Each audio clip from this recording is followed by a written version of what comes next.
Hi guys, mayang masidi morning lagi hekta haure ko. Ay duk kalpadagi oina. Te video sin namba haure. Ado ngasi se isa thoibigi school gi moi function lay ba ko. Dudugi ko isu traditional dress helaga ma chattuine ado adum malu shalako gi video se adum haura gi ko mayam minase ko.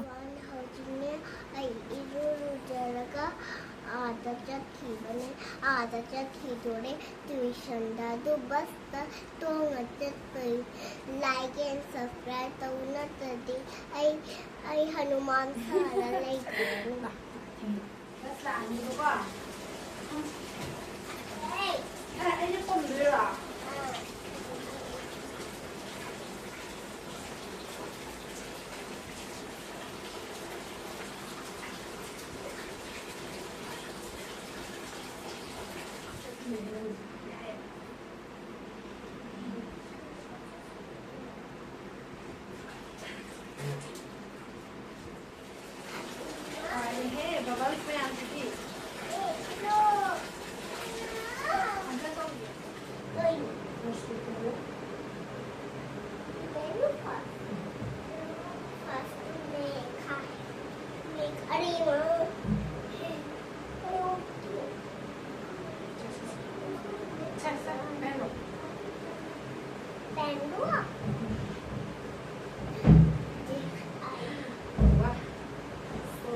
Palmเลยต้องโทษเพียงนะครับสรุปว่า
ให้เมียมีจ้าถือวิวที่ฉันละลอยแล้ว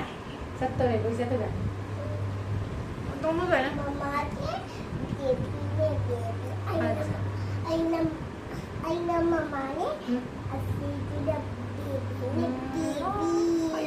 यारे बस कहीं तो नंग लो चंद लो रे बा लो ready हो रे बा वो रे बा रो रेडी हो रे बा होय बा रेडी हो रे बा ना रेडी हो रे फजना कर को अरे मम्मा का रंग को रे ओके समझला से फोटो कॉपी कैसे मम्मा फोटो कॉपी अदमानी रो फोटो कॉपी के फोटो कॉपी पोस्ट करो अदमानी रो को माइको थोले मैम सिना लंबी द गाड़ी Lakpa ngairi ne bako bus lakpa moi bus lak tree matam ngaktang khata wali na ngai ne amasina punjabi gi dress ne bako moina moi gi si moi culture dress hele ha ado ma'am video se dum kaino video se yam sang nam badi kaino tawdre do video se matang sa dum losilage go ma'am bye bye